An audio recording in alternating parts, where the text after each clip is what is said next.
Hello, it's month 7 of the Louisiana block of the month. This month's block is the sugarcane block. It is inspired by the traditional block, Delectable Mountains. We don't have mountains here in Louisiana, but this is a nod to the tradition of quilters renaming or making a block more relevant for the area that they live in or the life that they live. It's been used since the 19th century. And for our Louisiana block, the rows of triangles evoke the orderly fields of sugarcane that have become an enduring symbol of South Louisiana. The block celebrates the farming communities that have shaped Louisiana's history while honoring the quilting tradition of adapting classic blocks to reflect the places we call home. And you can see it right here. That's the block that we're going to be making today. I'm going to be doing today's demo with the Posh collection. So this is the black, beige, gold, grays, that colorway. And I have already cut my fabric that I received in that, just like the fabric that you receive inside your packet. I've cut it based on the directions, the cutting instructions that are on the front page, and now I'm ready to begin. This is a pretty simple block. There is one tricky step that I'm going to point out to you in a bit, but we're going to start it by making a half square triangle. So just like with our other half square triangles, I've drawn a line, a diagonal line from corner to corner, and I'm going to sew a 1/4 inch on both sides of that line to make my 2 at a time half square triangle.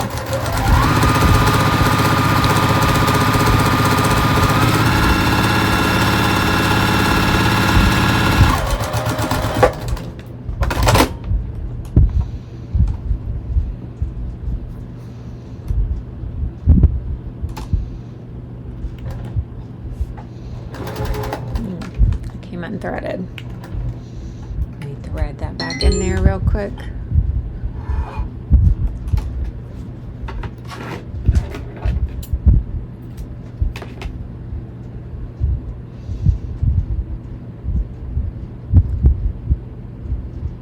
I have a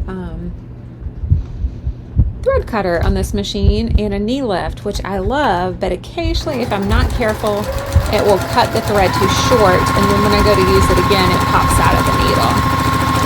So that's what just happened, but I'm used to it, and to just pop it back in there. Oh, did it come out? No, I'm good. It came out again. Let me check, make sure I've got everything threaded correctly. All right, so I have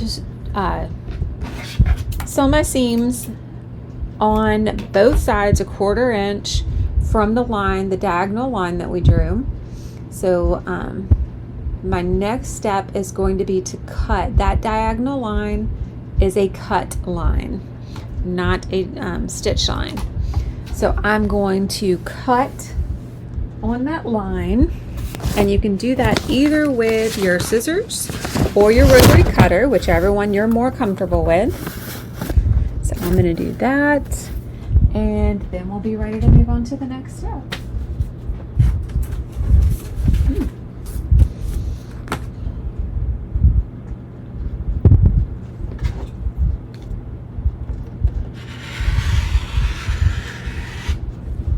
Okay. All right. So I have my 2 half square triangles. I'm going to go give both of these a quick press. If you want to be able, there is a point in our next steps where you're going to want to nest too. If you want to be able to nest, then what you're going to need to do with your half square triangles is press one of them to the light side and one of them to the dark side. And you'll see in a bit how that allows you to, at the only point that we're going to have to match up for this block, that will allow you to nest those seams together if you press one of them to the light side and one of them to the dark side. So I'm going to do the pressing real quick, and then I'll be right back. Okay. All right, I've pressed them. I pressed one to the light and one to the dark so that here in just a second I can actually nest those seams. Now I'm going to square these up. I'm using this ruler here. It's a 12.5 inch square ruler. I like this ruler because you can square anything up all the way to 12.5 inches. All right, I am lining it up. My 45-degree mark is on my half square triangle seam. I've got it lined up just past the 7.5 because I want to be able to trim on all 4 sides. So I'm going to trim these 2 sides, and then I will switch it up and I'll trim the other 2 sides so that I get it nice and squared up. I know there's a lot of rulers out there for half square triangles. I have some of them, but I don't know. This is my tried and true method of making a half square triangle and squaring it up.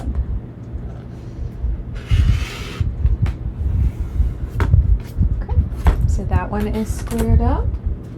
Let me do the other one. Again, I'm just going to lay it under there, line it up on the 45-degree mark, just past my measurements.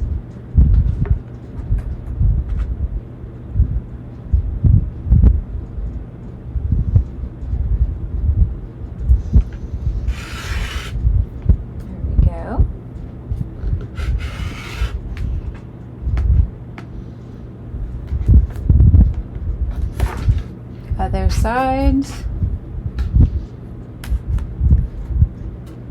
Got it lined up again. This time I'm lining it right on that line rather than a little bit over so that I can just clean up that edge.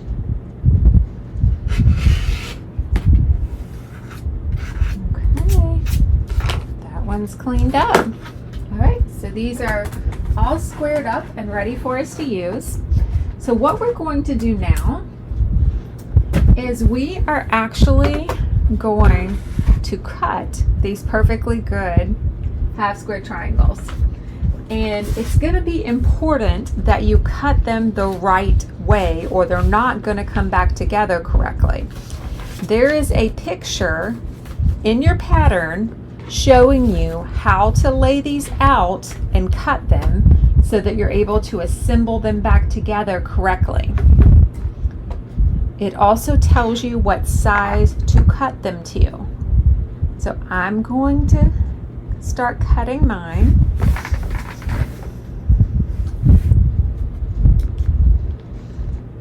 I've double checked to make sure that it matches the picture. Because I'm going to tell you, when I was testing this pattern, I cut one wrong one night. It is possible, so make sure. This is going to be pretty much the only spot where you can mess up, is to cut these wrong. And if you cut them wrong, there's nothing to do but start over again. Now, you do have enough fabric in this month's kit that if you do need to do this step again, there's enough in there for you to do it again. You can cut the squares out again, make the half square triangles again, and try it. Do a second try. So there's enough in there. All right, I've cut each of my 2 half square triangles into 3 strips. Now you're just going to rearrange these strips to make your sugarcane field. And you're going to do that just by putting them in a different order. So I'm going to rearrange the order here. Then I'm going to do the same thing over here. I'm just going to rearrange the order. And let me show you. You can actually see it pretty well there in the camera, how that's going to come together. So that looks really good. Okay, this is the only point that you have to worry about coming together. And I know I pressed one of these to the dark and one to the light, but somehow they're both pressed to the dark right now. So I'm just going to finger press one of them back so that I can nest them. And then we'll move on with this next step. All right, so I'm going to nest these together.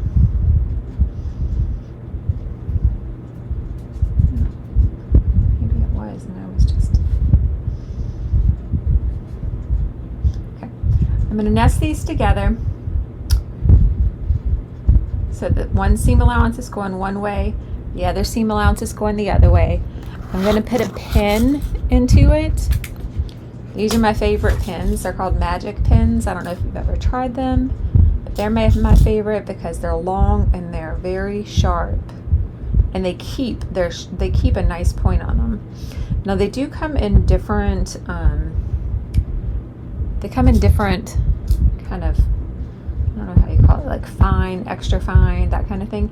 You don't want to get the extra fine because they bend easily, I find. So I don't get the ones that say extra fine because they just bend too easily. All right, so I'm going to pin these, and then I'm going to go ahead and pin these two and pin those two right sides together.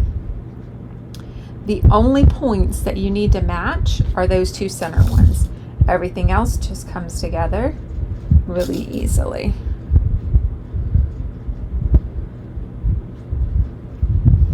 Now, I don't know about you, but occasionally I will put a block together and realize I sewed the wrong edge. The thing that I try to do to keep that from happening is when I put my pins in, I always try to have the sharp edge of the pin pointing toward the seam that I need to sew. That way I don't ever sew the wrong sides together. All right, got that in there. All right, I'm gonna stitch these together real quick.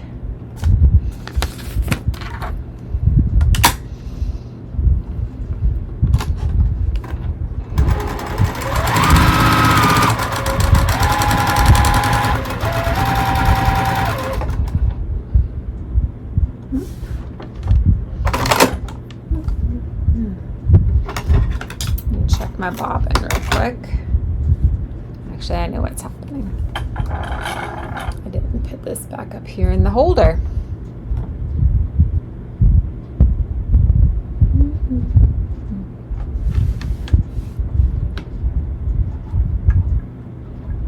Okay.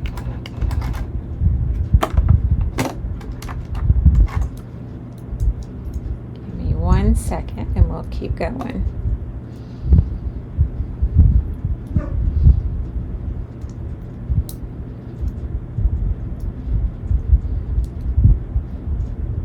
I would edit this out, but I think it's honestly good for you to see that these things happen to everybody. You'll be sewing along and all of a sudden everything just decides to cut up on you.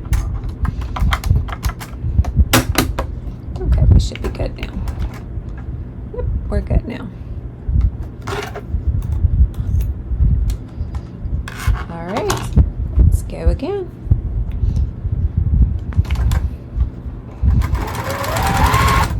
And most of the time, it's my own fault. I know that my machine is finicky about it wants the thread in that thread holder. Like it goes from the... Okay, it's stitched here.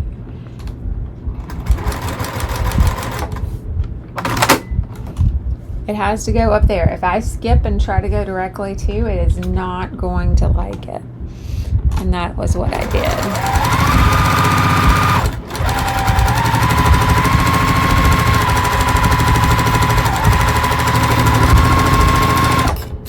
But I had just made a bobbin before I started this video, and so it doesn't like it in there for the making the bobbin.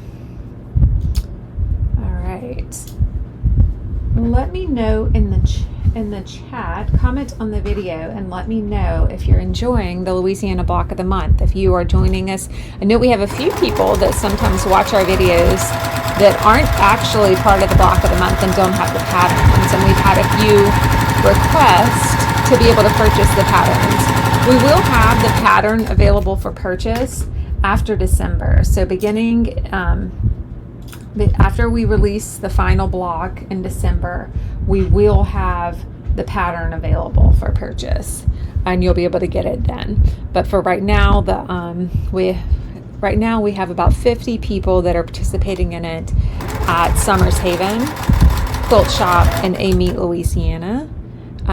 These are blocks that this quilt is based on traditional quilt blocks that have a connection either through name or history to Louisiana. There are 13 quilt blocks. The setting is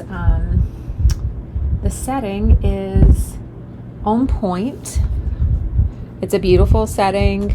Maybe in the next video I'll try to show the setting so that those of you who are joining and haven't seen the setting can see that. Okay. All right. I've sewn all my seams, and you can see here how it's starting to come together. It's really pretty. Okay. This is going to need to be pressed before you move on to the next step. And I'm going to press to one side. You're not going to be matching up any points. Literally, these last two steps are just to add 2 border pieces to the bottom. So you're going to add this piece and this piece to finish it out. So that's all that's left to do, is just that right there. But you do need to press it so that this extends back out to 12.5 inches so that we can attach it to the borders. So I'm going to go press this real quick, and then I'll come back for these last 2 steps. Okay. All right. I've given it a quick press. You can see how pretty that's coming out right there. And now I'm ready to attach the 2 borders. So I'm going to attach the smaller one that's with your medium fabric first. And again, just using your standard 1/4 inch seam.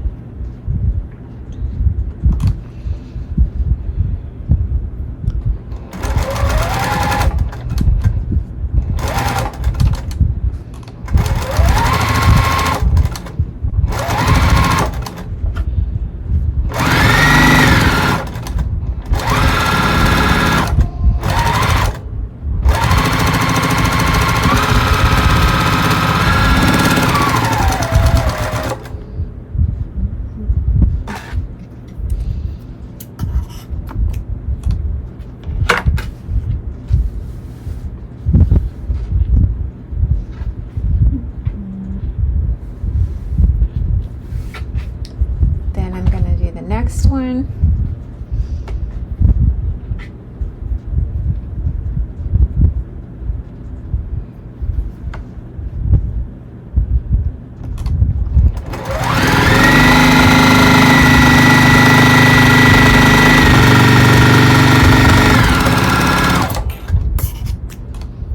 Okay. And now all that's left to do is press and square it up. So that's your block for this month, the July block.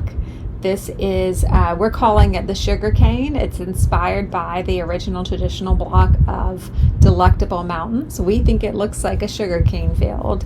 So I hope you've enjoyed this month's block, and I'll see you next month. Next month we will have 2 blocks. So next month there will be 2 blocks. So I'll see you then.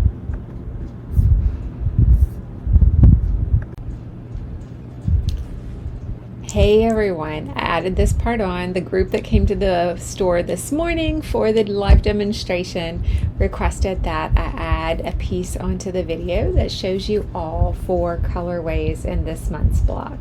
So there's your Mardi Gras colorway in beautiful purples and greens. Here's Posh in your beautiful blacks and golds and grays.